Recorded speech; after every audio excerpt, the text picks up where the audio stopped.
नमस्कार। आज हम एनटीपीसी ग्रीन एनर्जी लिमिटेड यानी एनजीईएल इस पर जरा गहराई से बात करेंगे। हाँ। ये कंपनी अप्रैल 2022 में शुरू हुई और एनटीपीसी लिमिटेड का ही एक हिस्सा है ना? जी बिल्कुल।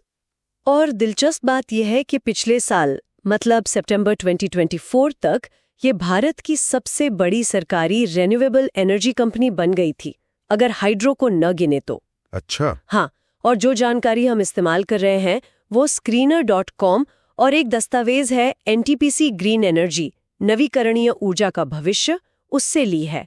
इसमें कंपनी का काम, फाइनेंस, पोर्टफोलियो और जो हाल में आईपीओ आया उसका जिक्र है। ठीक है, तो आज का मकसद यही है कि एनजीईएल को समझें।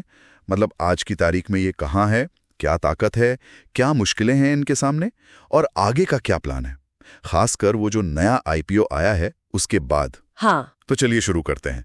सबसे पहले ये कंपनी करती क्या है, मतलब काम कैसे चलता है इनका? देखिए एनजीएल का मुख्य काम है सोलर और विंड एनर्जी के प्रोजेक्ट्स को डेवलप करना, बनाना और फिर चलाना। अच्छा। और इनकी कमाई का जो बड़ा जरिया है वो है लंबे समय के बिजली खरीद समझौते, जिन्हें पीपीएज कहते हैं। पीपीएज मतलब पावर परचेज अग्रीमेंट्स। तो ये एक तरह से फिक्स्ड डील हो गई बिजली बेचने की। हाँ बिल्कुल, इससे एक तरह आमदनी होती है लंबे समय तक। समझ गया। और इनकी कैपेसिटी मतलब क्षमता कितनी है, कितनी बिजली बना रहे हैं या बनाने वाले हैं? कुल मिलाकर देखें तो इनकी रिन्यूएबल एनर्जी कैपेसिटी करीब 26,000 मेगावाट से ज्यादा की है। 26,000? हाँ। काफी ज्यादा ये तो। हाँ, इसमें से अभी चालू हालत में करीब 3,320 मेगावाट है, जिसमें सोलर ज्यादा है, करीब 3,220 मेगावाट और 100 मेगावाट विंड। ठीक है। लेकिन असली बात भविष्य की है। लगभग 13,500 मेगावाट से ज्यादा या तो कॉन्ट्रैक्ट हो चुका है या अलॉट हो गया है। ओह। और करीब 9,000 मेगावाट से ज्यादा पाइपलाइन में है। तो मतलब कुल मिलाकर लगभग 23,000 मेगावाट भविष्य में आने वाला है। 23,000 मेगावाट, ये तो बहुत ही बड़ा प्लान लगता है। जी, ये दिखाता है कि कंपनी कितनी तेजी से आगे बढ़ना चाह रही है। लेकिन पैसों के मामले में क्या स्थिति है? मार्केट कैप तो सुना था करीब 89,572 करोड़ और शेयर का दाम 106 रुपए के आसपास था जब डेटा लिया गया। हाँ, और जो स्टॉक का पीई है मतलब प्राइस टू अर्निंग्स रेशो, वो 189 पर है। 189? ये तो बहुत ज्यादा नहीं है? है तो सही, इंडस्ट्री के औसत से काफी ऊंचा है ये नंबर। इसका मतलब यही है कि बाजार को इनसे भविष्य में बहुत बहुत तेज ग्रोथ की उम्मीद है। लेकिन ये ऊंचा वैल्यूएशन थोड़ा जोखिम भरा भी है।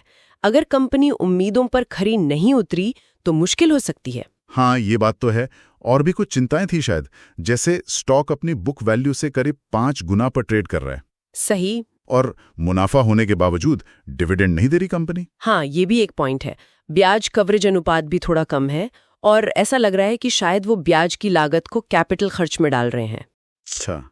लेकिन एक अच्छी बात भी है, इनके जो देनदार दिन है मतलब ग्राहकों से पैसा मिलने में लगने वाला समय, वो 306 दिन से घटकर करीब 85 दिन रह गया है। अरे वाह, ये तो बहुत बड़ा सुधार है। हाँ, ये काफी पॉजिटिव है। कमाई कहाँ से आ रही है इनकी ज्यादातर? पिछले वित्त वर्ष यानी FY24 में लगभग 91% कमाई सोलर एनर्जी से आई थी और करीब 4.5% विंड एनर्जी से। ठीक है। लेकिन इसमें एक पेच है, इनकी कमाई बहुत ज्यादा मतलब 87% से भी ज्यादा सिर्फ टॉप 5 ग्राहकों पर निर्भर करती है। सिर्फ 5 पर? हाँ, और हद तो ये है कि एक ही ग्राहक से 50% कमाई आती है। 50%? ये तो बड़ा रिस्क है।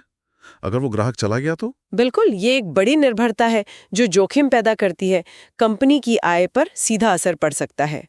हालांकि पिछले 12 महीनों में यानी TTM मुनाफे में 38% की बढ़त देखी गई है। अच्छा, ग्रोथ तो है।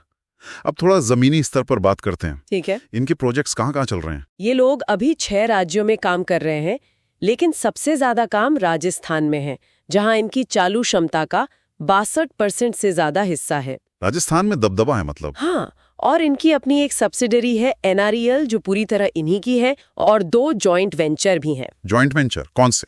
एक है GVRE green valley renewable energy, इसमें 51% NGL का है और 49% DVC यानी दामोदर वैली कॉरपोरेशन का। अच्छा। और दूसरा है IONG Indian oil NTPC green energy, इसमें NGL और IOCL मतलब इंडियन ऑयल दोनों का 50-50 हिस्सा है। और भविष्य के लिए क्या सोच रहे हैं ये लोग?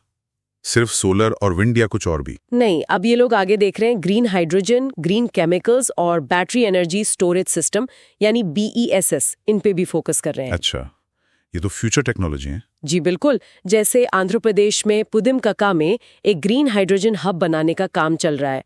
तो ये सिर्फ क्षमता बढ़ाना नहीं बल्कि टेक्नोलॉजी में भी आगे रहने की कोशिश है। सही है। इतने बड़े प्रोजेक्ट्स के लिए जमीन का क्या हिसाब है? जमीन तो बहुत चाहिए होगी। हाँ, जमीन तो है इनके पास। कुल करीब 54,600 एकड़। इसमें से करीब 8,900 एकड़ फ्री होल्ड है, मतलब अपनी। और बाकी करीब 45,700 एकड़ लीज पर है।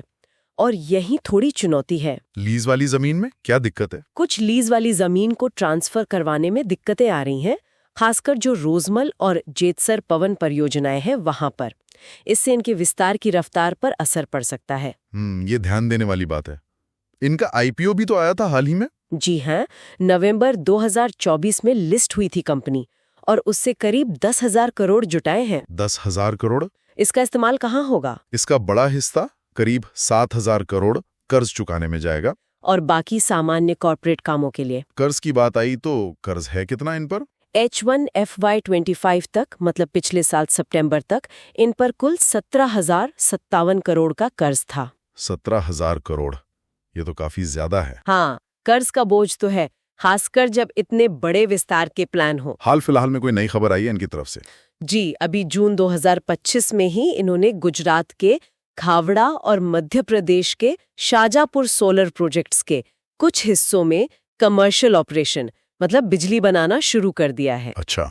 और मैनेजमेंट में भी 2 नए सीनियर अधिकारियों को नियुक्त किया है। तो कुल मिलाकर देखें, NGL रिन्यूएबल एनर्जी सेक्टर में एक बहुत बड़ी खिलाड़ी है, क्षमता काफी है और आगे बढ़ने की योजनाएं भी जोरदार हैं। हाँ, इसमें कोई शक नहीं। लेकिन जैसा हमने बात की, शेयर का वैल्यूएशन बहुत ऊंचा है, कर्ज काफी ज्यादा है और कमाई के लिए कुछ ही ग्राहकों पर निर्भरता, ये सब चुनौतियां भी साफ दिख रही हैं। बिल्कुल।